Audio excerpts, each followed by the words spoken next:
had just finished loading the dishwasher that morning when the landline rang. It was one of those crisp, quiet moments when everything in the house feels still, the kind of silence that only exists after the school bus has taken off, and the coffee has cooled, and the ticking of the kitchen clock suddenly feels louder than it should. My older son Stephen had left early for work, and his son, little Matthew, had already left for school. The only other person in the house was my daughter-in-law, Araceli, who was upstairs. I remember clearly her voice had floated gently down the stairs just minutes earlier. "Mom, I'm going to take a quick shower," she'd called. I'd nodded with a smile, as I often did, grateful for these quiet, routine mornings. I dried my hands on the apron and picked up the phone. "Mom," came the cheerful voice of my younger son, Ivan.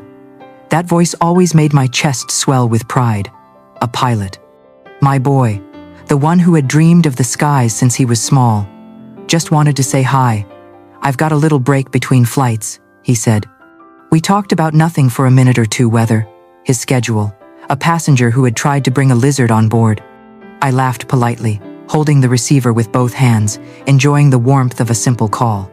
Then, out of nowhere, his voice dipped. "Hey Mom, something weird just happened." I straightened up. Ivan rarely sounded serious unless something was wrong. My eyes flicked toward the stairs. The sound of water was still coming from the upstairs bathroom. "What is it, honey?" I asked, instinctively lowering my voice. There was a pause, longer than usual. I could hear his breathing. "Is Araceli at home right now?" I blinked. "Of course. She's upstairs taking a shower. Why?" Another pause. Then he said, very slowly, "That's not possible." I frowned. "What do you mean it's not possible?" I literally just heard her voice. "I have her passport in my hands. She just boarded my flight to France." I let out a small laugh, the kind of confused laugh people give when something doesn't compute. "You must be mistaken, sweetheart. I saw her in her white blouse not 10 minutes ago." "I'm looking right at her, Mom." My grip tightened on the phone. Something in Ivan's tone shifted from confusion to conviction. He explained that he'd been about to return a forgotten document when he found a passport dropped near the gate. It had been handed to him by another crew member, and when he opened it, he froze. It was Araceli's. "I thought I was losing my mind," he said. So I went back into the cabin to make sure, and there she was, first class, with a man who looks expensive. They were sitting close, laughing, whispering. I was gripping the edge of the countertop now, my hand trembling. I tried to say something, but my voice caught in my throat. Water was still running upstairs. "Ivan, are you sure? Could it be someone who looks like her?" He didn't answer right away. Then, in a voice that sent chills down my spine, he said, "Mom, I'm looking at her." That's when the water stopped. A moment later, footsteps padded down the stairs. I spun around just in time to see her Araceli, damp hair clinging to her cheeks, dressed in a clean blue dress. She looked peaceful, like any other morning, like nothing was happening. She smiled, that same sweet smile. "Mom, who was that on the phone?" I forced a smile that didn't reach my eyes. "Just a friend," I whispered, heart pounding. She nodded and disappeared into the kitchen, humming under her breath. I brought the receiver back to my ear and whispered, "Ivan, she's here. I just saw her. She's in front of me." Silence on the other end. Then, with a voice filled with something colder than disbelief, Ivan replied, "Mom, she's on the plane. We took off 20 minutes ago." I hung up. My hands were shaking. I backed into the living room and sank into the couch, the familiar cushions now feeling foreign beneath me. The world tilted on its axis. The sun streamed through the windows, too bright, too cheerful, too oblivious. Who was this woman in my house? And if Ivan wasn't lying and I knew my son wasn't lying, then who had I just spoken to? Watched descend the stairs? Smiled at me and asked about the phone? My throat tightened. My breath caught in my lungs. I could hear her in the kitchen, humming softly as she prepared something on the stove. And for the first time since my husband died 10 years ago, I was truly afraid, right in the middle of my own home. I sat motionless on the couch, listening to the ordinary clatter from the kitchen, the faucet turning on, the clink of a spoon in a glass. Araceli's gentle voice humming a lullaby I had heard her sing 100 times to Matthew. Everything sounded so normal, but nothing felt normal anymore. A few minutes later, she walked out of the house with her basket, heading to the market. Her steps were light, carefree, like always. She turned and called out, "Do you want me to bring back anything special today, Mom?" "Just some tomatoes," I replied, forcing a smile. "Of course," she chirped, then disappeared behind the garden gate. I stood there, watching her silhouette fade. My mind replayed Ivan's words. She's on the plane, sitting next to a rich man, laughing like they're lovers. I knew my son. He didn't lie. He didn't exaggerate. I had never heard fear or confusion in his voice like that before. And yet, I had seen Araceli. Unless I hadn't? I sat down again, my eyes drifting to the family photo wall. Stephen and Araceli on their wedding day, her beaming in that lace veil. Ivan, beaming in his pilot uniform. Little Matthew in the center, all cheeks and curls. The photos seemed to watch me back, as if asking why I was questioning the very foundation of our home. Then came the memories, quiet things, little things that began to return, but now with a different flavor. There was the time a few weeks ago when Araceli snapped at me for not salting the soup properly. She had never raised her voice before. I chalked it up to stress. But then the next day, she'd been so loving, singing lullabies to Matthew, kissing Stephen's forehead like a devoted wife. The pendulum between sweetness and sudden cruelty had grown sharper lately. One moment she was humming, the next she was slamming drawers. But maybe I had been imagining things. Maybe I was being unfair. Then I remembered the writing. One afternoon, she had helped Matthew with his homework and jotted a note in his notebook, smooth, elegant handwriting, done with her right hand. The next day, she wrote a shopping list with her left. I had laughed at the time and teased her. "Since when do you write with your left hand, honey?" She smiled and said, "Oh, just experimenting, Mom. I read somewhere that it stimulates the brain."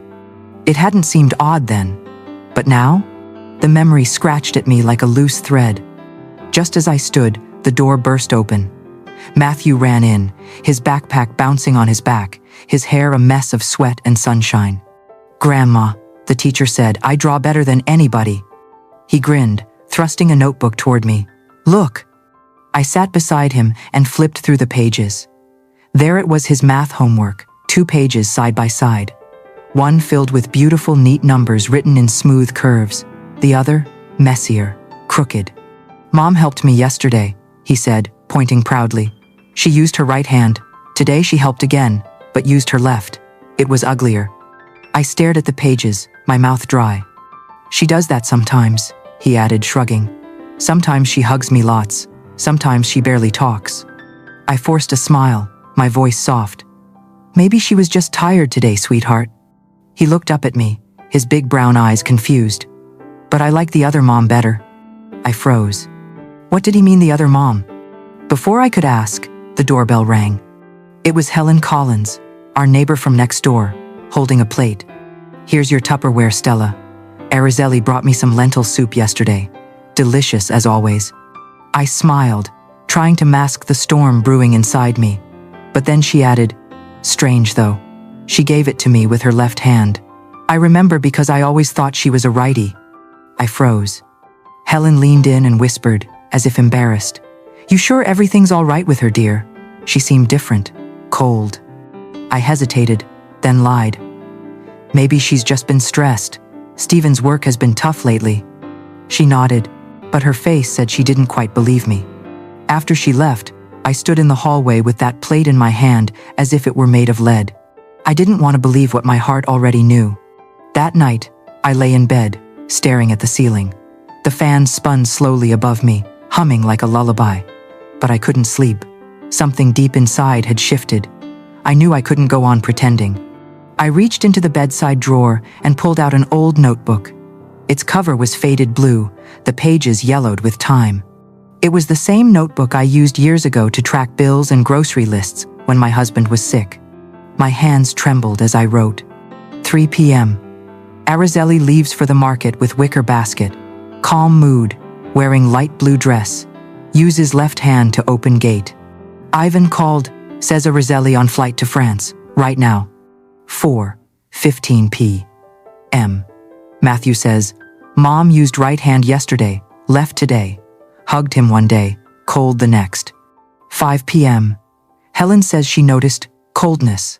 Mentions left-handed behavior. Each word felt like a betrayal.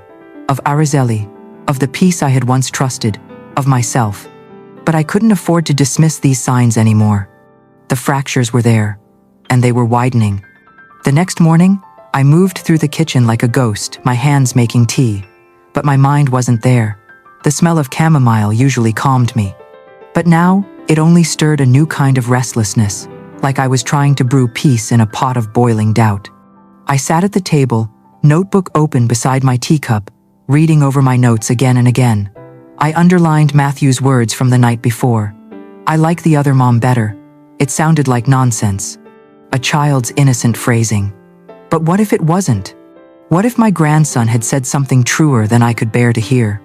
The more I thought about it, the more my memories began to twist and rearrange themselves like pieces of a puzzle I hadn't known I was building.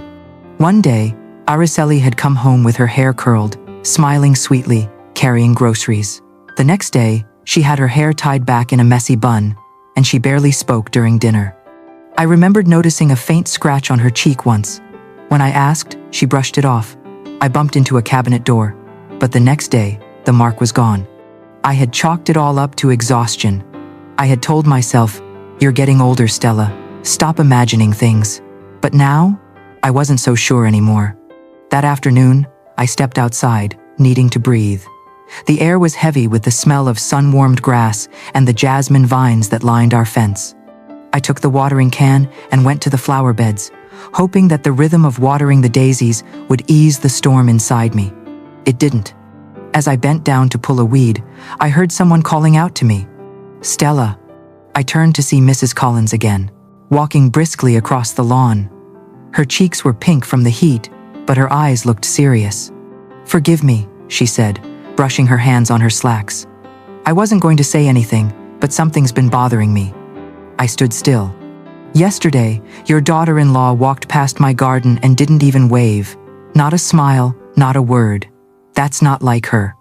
Usually she stops and chats about the marigolds or asks about my son in Seattle." "She might have been in a hurry," I said quickly, out of reflex. But Helen wasn't buying it. It was more than that. She looked at me like she didn't know me. "It gave me chills, Stella. Honestly." I nodded slowly, and my stomach churned. Not just because of Helen's words, but because she had said exactly what I'd felt too. I returned to the kitchen after she left, wiping the dirt from my hands, my mind spinning. I picked up the pen again. 2:30 p.m. Helen Collins confirms Araceli ignored her. Didn't recognize me. Cold expression, unusual behavior. That night, I couldn't eat. My spoon stirred the soup, but I didn't take a bite. Stephen chatted about his new office project, while Araceli nodded along, occasionally glancing at her phone under the table. Matthew was coloring quietly, his feet swinging beneath his chair. Then, Araceli looked up and said, "Stephen, don't forget the parent-teacher meeting next Thursday. You promised you'd come." I watched her carefully. Her voice was gentle, but the way she held her spoon left-handed again made my spine tingle. Just last week, she had used her right hand. She had even joked about how she hated holding spoons with her left because they always feel backward. Now it felt like she was backward. 6:45 p.m. Dinner. Left hand again. Calm voice. Polite. Not the same woman from yesterday. I didn't sleep that night. I sat at the kitchen table, the old notebook open under the yellow lamp. I scribbled, crossed out, rewrote. The pages were messy, trembling handwriting, ink smudged by my thumb, the ramblings of a woman who didn't know whether she was documenting her family or watching it come apart thread by thread. At some point after midnight, I flipped back to the first page. Ivan's call, Araceli on flight, but she's in the house. That entry still stared at me like a ghost. The next morning, I walked to the bakery. I needed bread for Matthew's breakfast. I needed fresh air. I needed anything that wasn't doubt. "Mrs. Brooks," called Mr. Johnson, the owner, wiping flour from his hands. "What can I get for you today?" I gave him a tired smile. "3 sweet rolls, please." He nodded, pulling them from the case. "You know, your daughter-in-law was just here yesterday. Told me my bread was the best in the city. I managed a smile. She always says that. He paused. Yeah, but this morning she came again. Didn't say a word, just paid and walked out. I thought maybe she was in a bad mood. The smile on my face cracked slightly. She didn't even say thank you, Mrs. Brooks, not like her at all. I took the bag and nodded, murmuring, thank you, Joe, have a good day. Angly. But my heart was pounding by the time I walked out the door. That evening, I made myself a cup of mint tea and sat on the porch. The late sun slanted across the garden, painting the daisies gold. I watched the street quietly, waiting. And sure enough, just before 6, Araceli returned. She was carrying her basket, but it wasn't the one I'd seen her take that morning. That morning, it was red. Now, it was blue. Good afternoon, Mom, she said with a clipped tone. No smile, no chatter, just cool efficiency. You changed your blouse, I said gently, my eyes fixed on the navy fabric. Oh, she replied quickly. I spilled juice on the white one. This was cleaner. Then she disappeared into the house. I held the cup in both hands, the warmth not touching the chill running through me. 6:05 p.m. Blue basket, navy blouse, voice cold, said she spilled juice. Didn't smile. I closed the notebook and pressed it against my chest. The walls of my house felt too tight now, the air too heavy. Whatever was happening, it was real. And it was no longer just in my head. Saturday morning arrived, quiet and golden. The kind of morning that used to bring me comfort, the sun painting warm stripes on the kitchen tiles, the kettle whistling gently, and the comforting weight of familiarity all around me. But not today. Today, the quiet was suffocating. I sat by the window, watching the cobblestone street stretch out in front of the house like a challenge I wasn't ready to meet. Stephen had gone in for an early shift, and Matthew had left for his school's weekend event. That left just the two of us. And then just her. At around 9, Araceli came down the stairs in a soft yellow dress with pale floral patterns. Her hair was tied loosely behind her neck, and she looked as radiant as she did in the photos from her wedding day. She smiled at me as if we were still just two women sharing a home, no secrets between us. Mom, I'm heading to the market. Need anything extra? She asked sweetly, her wicker basket hooked over her left arm. I smiled back and said, No, honey, we're fine. My voice didn't betray anything, but inside, something snapped. I knew I couldn't wait anymore. I had to see where she was going. I had to know for certain what was real and what wasn't.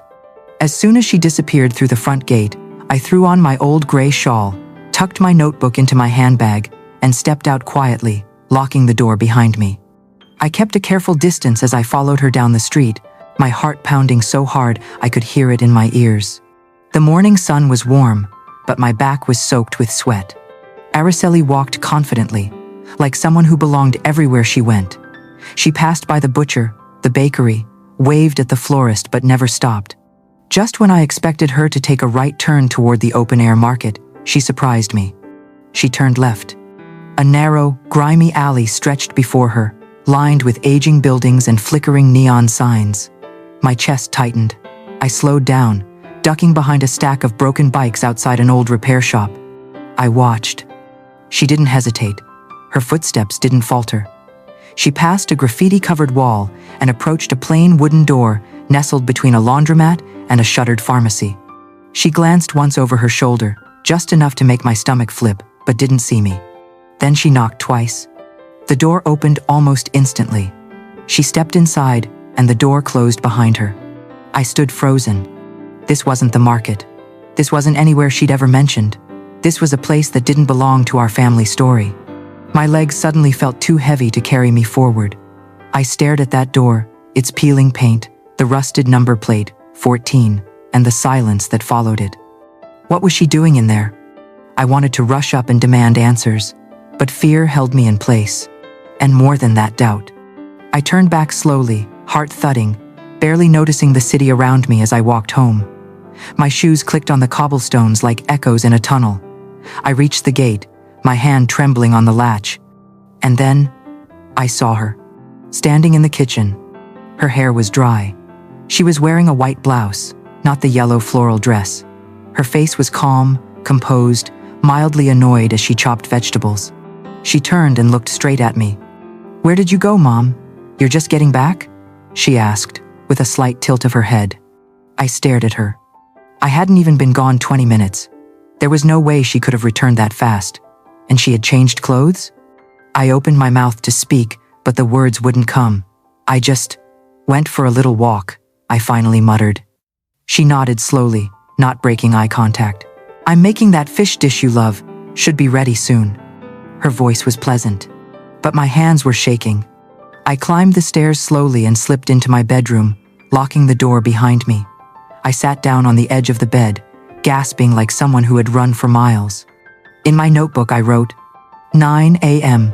Araceli leaves in yellow floral dress, wicker basket, left arm, walks past market, turns into alley, enters house has Sean 4, does not re-emerge.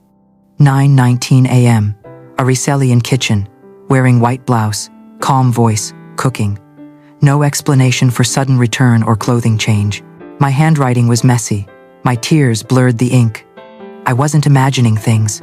I couldn't be. That night, after dinner, as I sat knitting in my room, Matthew burst in, tears in his eyes. He clung to my legs. "Grandma," Mom yelled at me just because I dropped a pencil. Not like yesterday. Yesterday, she hugged me and kissed my forehead and helped me draw stars. I gathered him in my arms and stroked his hair. "She must be tired, sweetheart." But my voice cracked. He whispered into my shoulder, "I want the mom from yesterday." I swallowed a sob and kissed his hair, because in that moment, I finally admitted to myself. Maybe the mom from yesterday wasn't the same woman at all. The next morning, I woke up before dawn. I hadn't really slept. My body had rested, but my mind had been racing through the same loop over and over. Yellow dress, wooden door, blue basket, white blouse. I sat in the living room clutching a family photo, unable to stop myself. It was the one from last Christmas, Stephen and Araceli on the couch, Matthew in his Santa pajamas, and me in my knitted sweater, smiling into the camera. Araceli's smile in that photo was radiant, confident. I studied her eyes, the way she tilted her head slightly to the left. I tried to memorize every detail. Then I got up, slipped on my shawl, and left the house. The alley looked even more lifeless in the morning light. Its shadows were less forgiving. A stray dog slept in a corner, and the scent of rotting fruit wafted from a dumpster nearby. Still, I walked forward. I had to. A woman in an apron was setting up a small corn stand near the entrance of the alley. Her face was kind, the sort of woman who's seen too much to be surprised by anything. I approached her, holding out the photograph with trembling fingers. "Excuse me, have you seen this woman before?" She leaned in, squinting. "Oh yes, of course. She goes into number 14 often. Quiet girl, doesn't talk much. She lives there with another lady." Number 14. The peeling door, the house from yesterday. I thanked her, barely breathing, and stepped forward. My feet felt numb as I climbed the 2 cement steps and knocked softly twice, just like Araceli had. A pause. Then the door creaked open, and I stared into my own nightmare. There she was. The same face, same dark hair, same almond eyes, same gentle features, but something was off.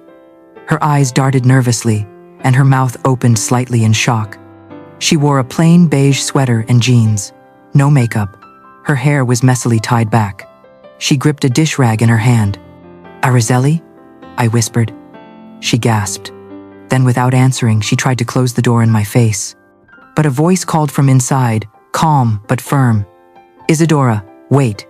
The door opened again.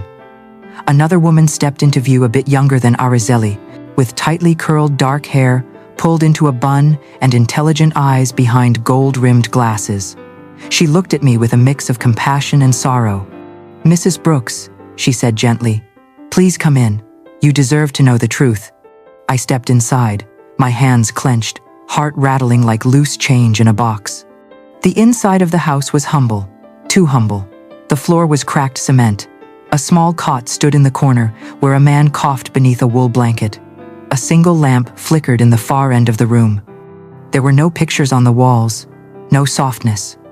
The girl Isadora, not Araceli, sat down slowly on a wooden stool and lowered her eyes, gripping the rag like it was the only thing holding her together. "I'm not your daughter-in-law," she whispered. I sat down on the edge of a chair, too stunned to speak.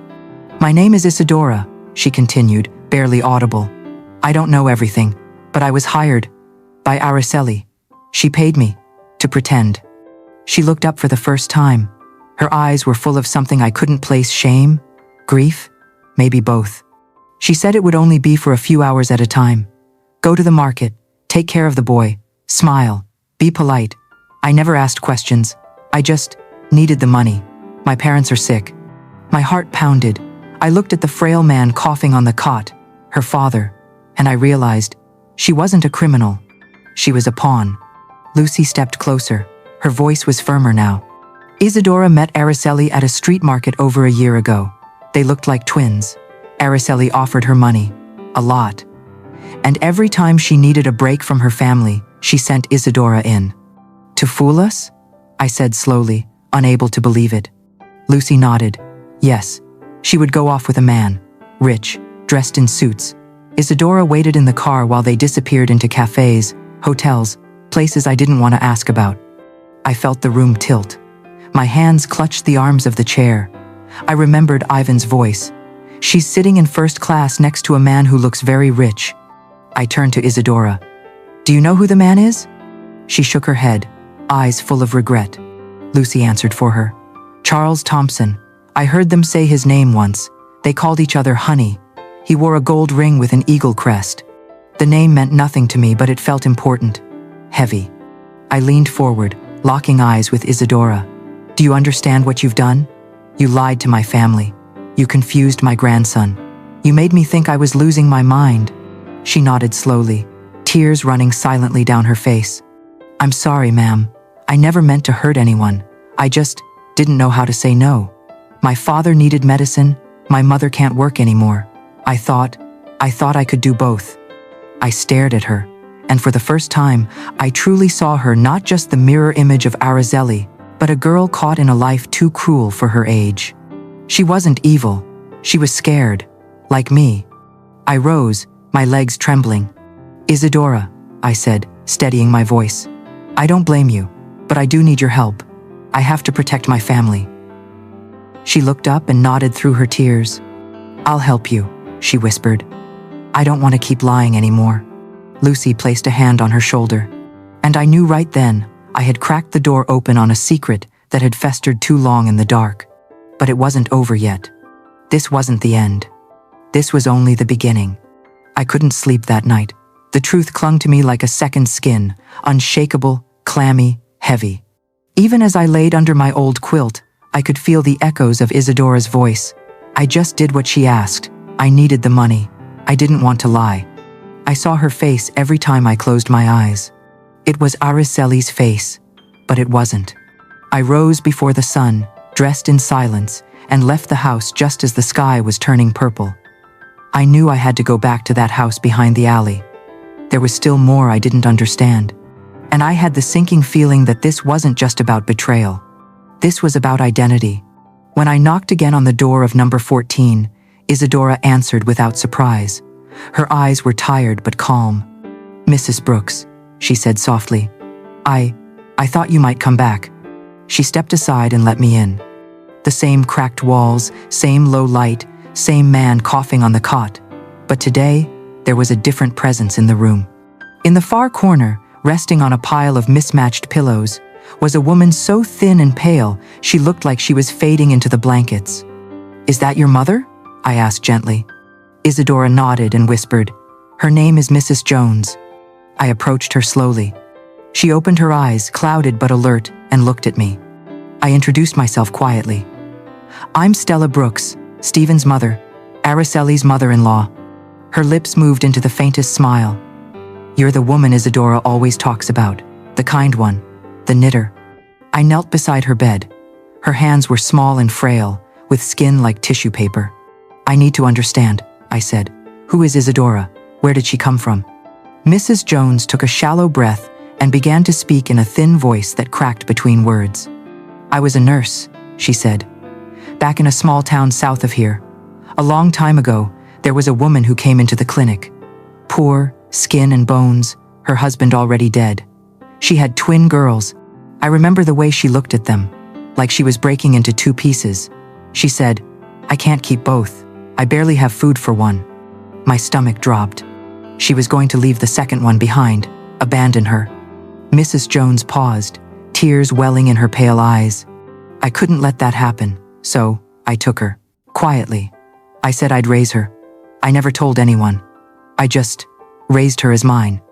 I reached for the edge of the bed for support, the room tilting around me. "Do you know who the mother was? Her name?" Mrs. Jones shook her head. "Number. They left the clinic after 2 days. I never saw them again." I turned to Isadora. "You don't know anything about your birth family?" She shook her head. "Only that I always felt like something was missing." She pulled a small envelope from a wooden drawer and handed it to me. Inside were yellowing hospital documents, vague, incomplete, but one detail stood out. The birth date, the 4th of June, 1993. I closed my eyes. That was Araceli's birth date. I had seen it on her marriage certificate when she married Stephen. My hands trembled. "You and Araceli, you're twins." Isadora covered her mouth as her eyes filled with tears. I thought maybe, when I met her, I felt something. She looked so much like me, but she never said anything. "She knew," I said, breathless. "She must have. She used you, she saw you, and decided you were useful." The betrayal was deeper than I imagined. Not just toward Stephen or me, but toward her own sister. I looked back at Mrs. Jones, whose frail chest was rising slowly. "You saved her life," I whispered. She nodded, smiling weakly. I tried to give her love. We had so little, but I gave her stories, songs, faith. And it struck me then how different the two sisters had grown, raised in different soil. One, polished and poised, but willing to deceive. The other, humble and afraid, but honest enough to tremble under the weight of guilt. I reached for Isadora's hand. It was cold and calloused, but I held it tight. "From today on," I said slowly, "no one will take advantage of you again. I won't allow it. But I need you to help me stop her. I need to protect my family and yours." She nodded through her tears. "I will. I promise. I want this to end." I stood and turned toward the door, but my knees nearly buckled beneath me. The air felt heavy. The weight of the truth was so sharp, so final. My mind raced. What else had Araceli lied about? What was she hiding while Isadora pretended to be her? What kind of mother leaves her own son behind for a life of secrecy and luxury? The world outside the alley was alive with color children playing, shopkeepers calling out to each other, but I couldn't feel any of it. I walked through the noise in silence, clutching the hospital papers to my chest. This wasn't just a game of lies anymore. This was blood. This was bone. And it was all about to break open. I spent the entire next day preparing. Not just the meal, but the moment. This dinner was never going to be about food. It was about truth. And I wanted to serve it hot, surrounded by everything that made this house feel like home. Candlelight, family photos, the smell of chili simmering on the stove. I set the table with the white tablecloth we used on special occasions, the one embroidered by my mother. The dishes clinked as I arranged them, my hands trembling. Stephen got home just before sunset, loosening his tie and raising an eyebrow. "Mom, what's all this? Are we celebrating something?" I smiled, painfully. "We're celebrating honesty." He didn't ask further, just kissed my cheek and washed up. Araceli arrived a few minutes later, in a soft blue dress, her hair brushed and shining. She complimented the table setting, commented on the aroma of roasted fish, and kissed Matthew on the head. Everything seemed perfect, except nothing was. As we sat down and Matthew began talking about a crayon drawing he'd done at school, I looked toward the window. The sun had dipped below the horizon. I gave the signal. Ivan entered through the front door. Behind him was Isadora. Her hair was tied back simply. She wore a modest dress, her hands shaking at her sides. She stood just inside the room, wide-eyed, as though she'd stepped into a dream that could collapse at any moment. The moment she stepped into view, the air froze.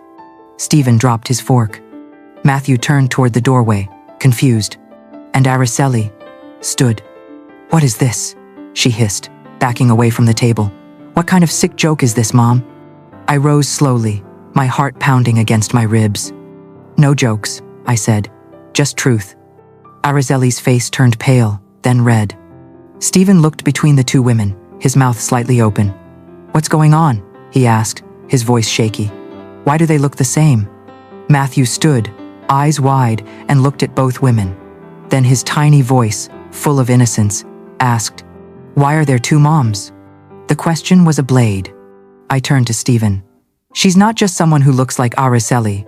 Her name is Isadora, and she's been impersonating your wife. Stephen stared, speechless. Ivan stepped forward and placed a stack of papers on the table. This is her electronic passport, he said flatly, pointing at Araceli. With the date, she boarded a flight to France. The same day, she was supposedly at home taking a shower. Araceli's eyes darted. She opened her mouth, but Lucy entered through the back, her voice sharp. I saw her, with Charles Thompson. They called each other honey. She was laughing, happy. She paid Isadora to stay here while she traveled and lived a double life. Stephen turned to his wife, his face twisted in confusion and disbelief. Is that true? Araceli's voice cracked, and she let out a bitter laugh. You really want the truth? Fine. She turned to the table, her voice venomous. Yes, it's true. I have a lover. I'm tired of this boring life. Tired of pretending. Charles gives me everything: luxury, money, freedom. And you? You're just a man with blueprints and dusty dreams. Matthew gasped. Stephen stood, fists clenched, eyes burning. I stood between them. Matthew, tears pooling in his eyes, looked at her. But why didn't you want to be my mom anymore? The room fell silent. Araceli said nothing. She simply grabbed her purse, turned, and stormed out. The door slammed like a thunderclap. Stephen stood frozen. Matthew sobbed into my arms. And then, from the corner, a soft voice broke through. Sister, Isadora whispered. We all turned.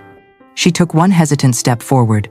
I would have helped you, if you had just told me the truth. But you used me. You used your own twin to lie to your husband, and to your child. Stephen's eyes widened. Twin? I nodded slowly, unable to hold back the tears now. They were separated at birth, one raised in poverty, one in comfort. Araceli knew, and never said a word. Stephen sat down slowly, head in his hands. He didn't speak.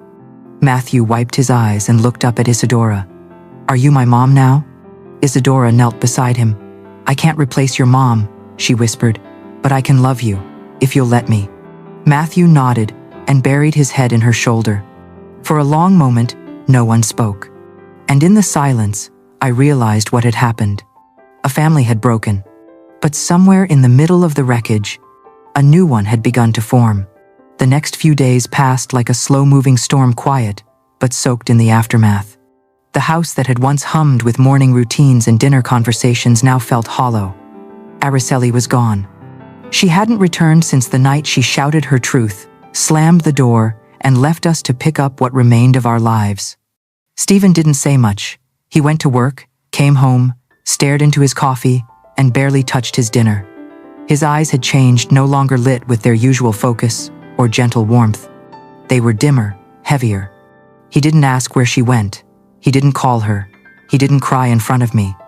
But I heard the bathroom door lock at midnight, and I heard the soft, muffled sobs of a man unraveling in silence. And Matthew, my sweet Matthew. He stopped asking why his mom was gone. He just asked if she was coming back. Each time, I answered with a gentle, "Not today, honey." He would nod and keep drawing, his little hand gripping the crayon too tight. And yet, in that aching quiet, something surprising began to grow. It was Isadora.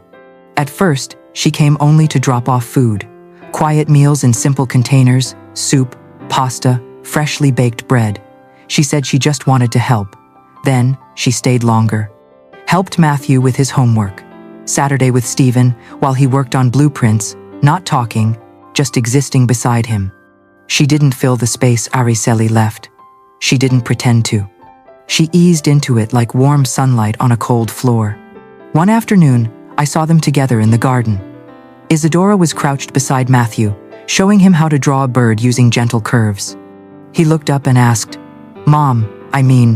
Isadora, Can you help me with the wings? I froze. He'd called her Mom, not by mistake, but with intention. And she didn't flinch. She smiled, kissed the top of his head, and replied, "Of course, my love." Later that night, I sat on the porch and stared at the daisies, their stems bent but never broken.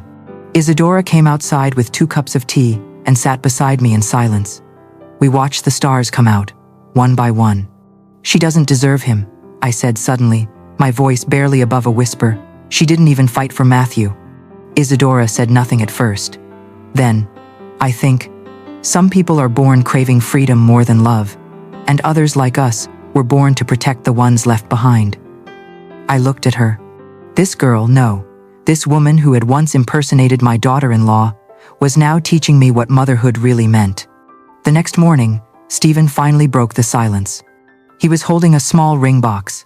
His fingers trembled as he opened it and stared at the delicate silver band inside.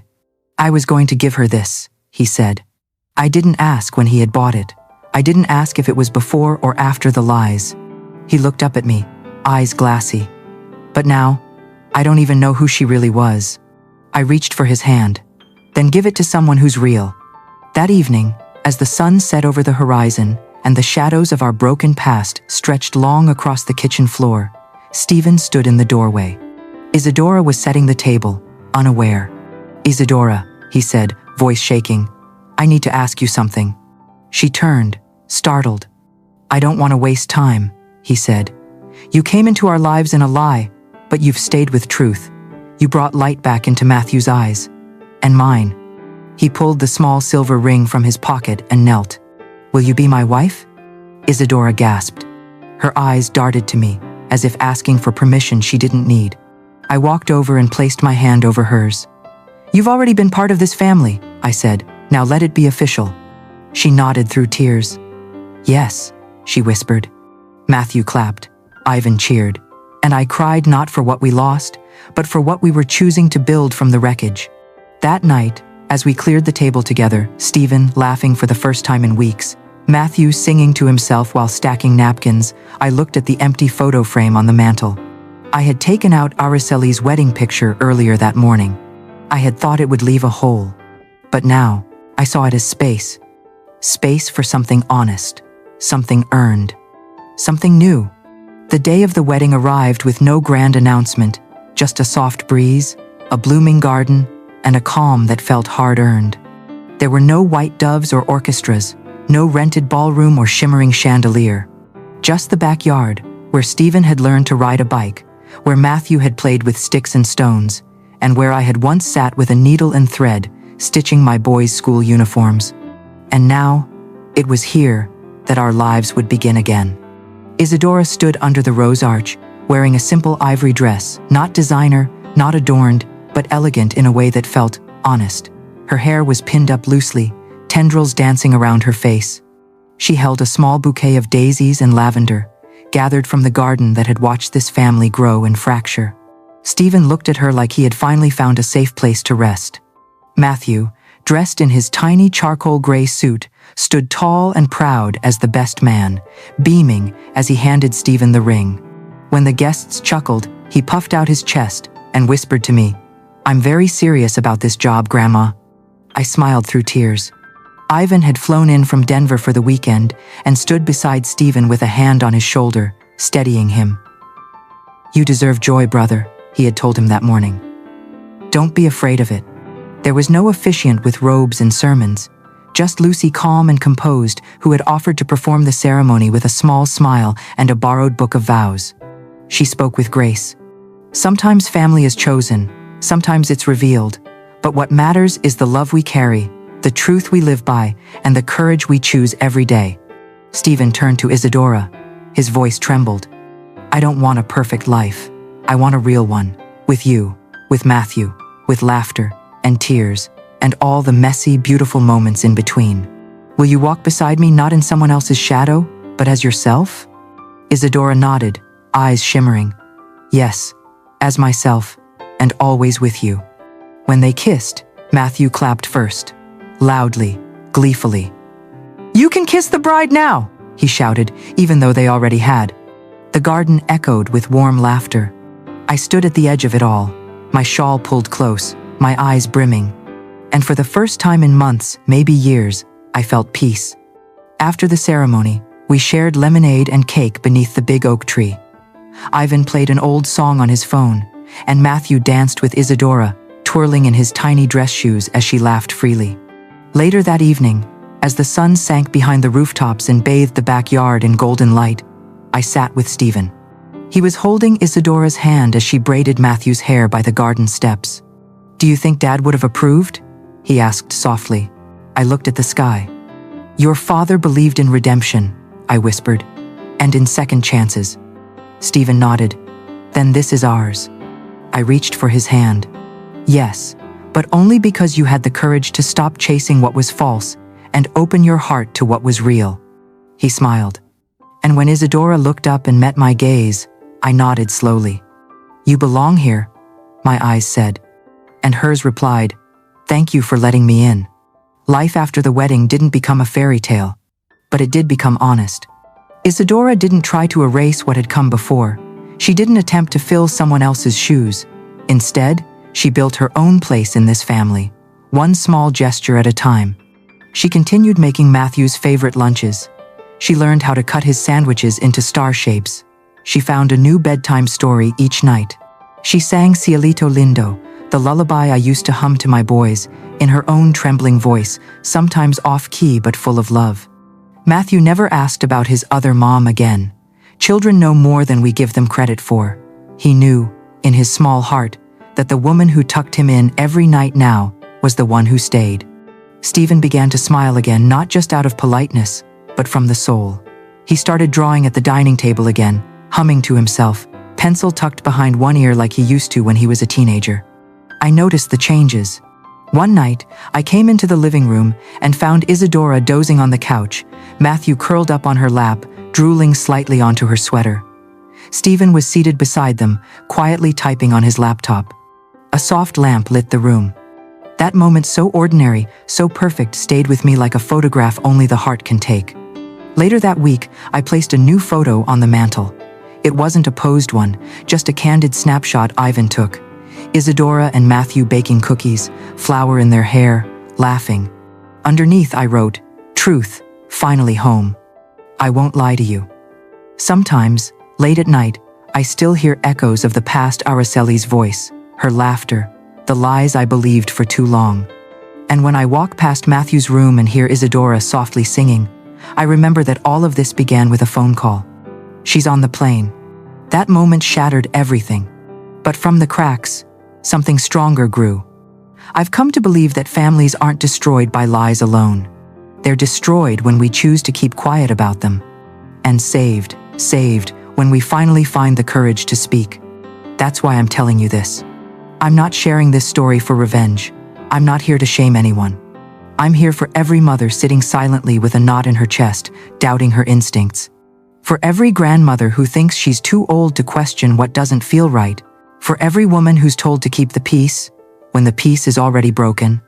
To you I say, your eyes are not lying, your heart is not confused, your questions are not too much. If I had stayed silent, I would have lost everything. Instead, I followed the thread. I asked the hard questions. I wrote everything down, and I listened to my gut, to my grandson, to the whispers that became a truth too loud to ignore.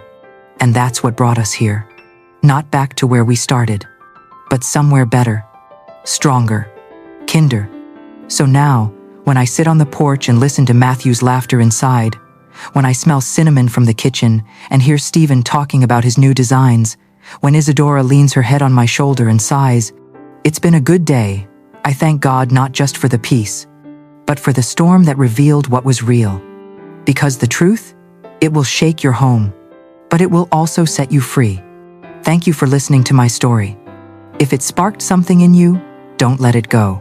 You never know who's watching your candle stay lit through the dark. And maybe, just maybe, your light will help someone else find their way too.